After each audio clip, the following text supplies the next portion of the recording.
For more than a decade, startup founders followed one famous piece of advice. If you're not embarrassed by the first version of your product, you launched too late.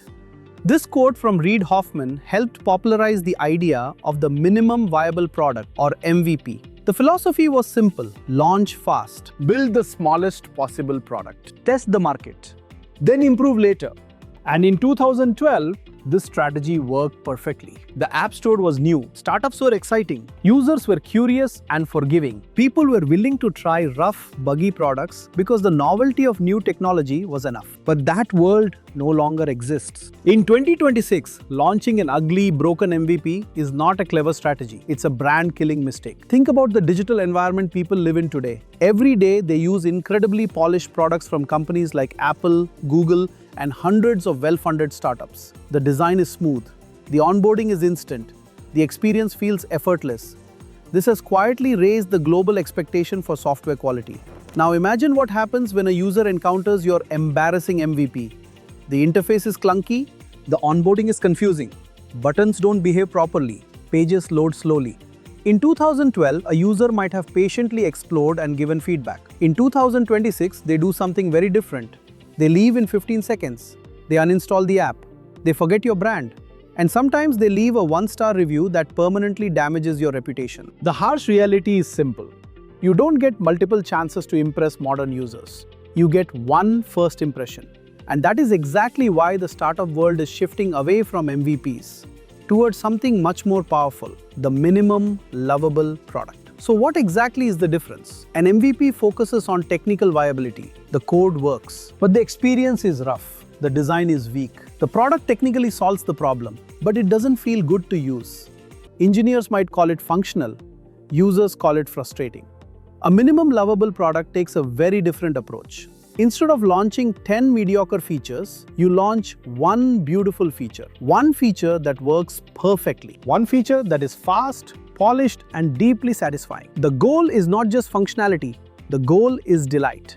When users experience that core feature, they don't just tolerate the product, they feel relief, they feel excitement, they think, this is exactly what I needed. That emotional reaction is what creates early loyal users. But here's the challenge: how do you build something lovable without spending years building a huge product? The answer is a concept called the slice of cake framework. Most founders build products the wrong way. They build horizontally.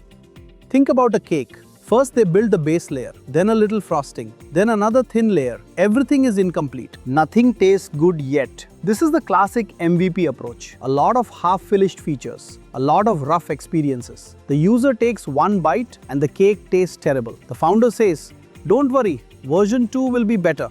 But the user has already left. The slice of cake approach is different. Instead of building the entire cake badly, you build one perfect slice. That slice has the perfect base, the perfect filling, the perfect frosting. The scope is narrow, but the quality is world-class. When the user tastes that slice, they immediately want the rest of the cake. That is exactly what an MLP does. It focuses deeply on one vertical experience that feels complete and delightful.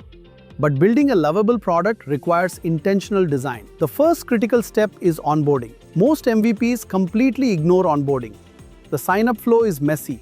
Too many fields, too many verification steps, too many confusing screens. In a minimum lovable product, onboarding becomes the most important part of the entire product.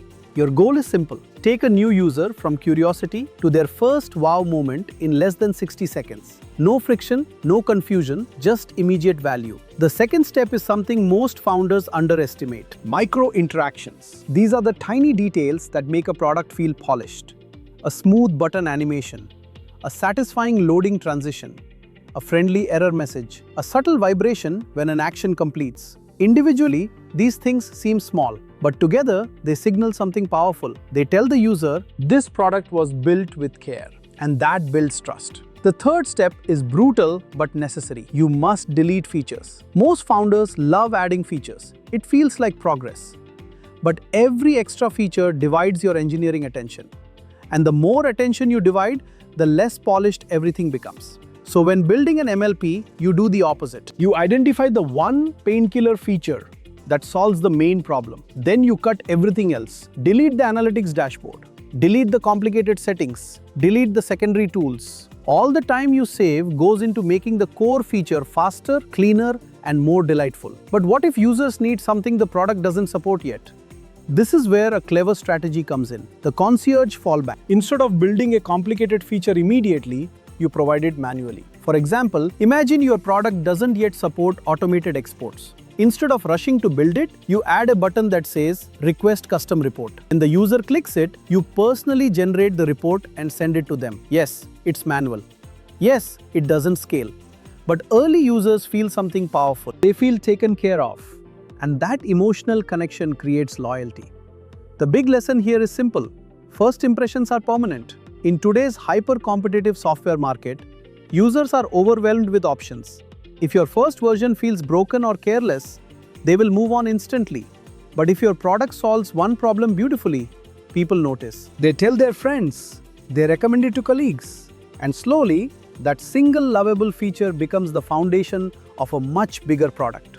So the next time you hear someone say, just launch an embarrassing MVP, remember this. That advice came from a different internet era. In 2026, speed alone is not enough.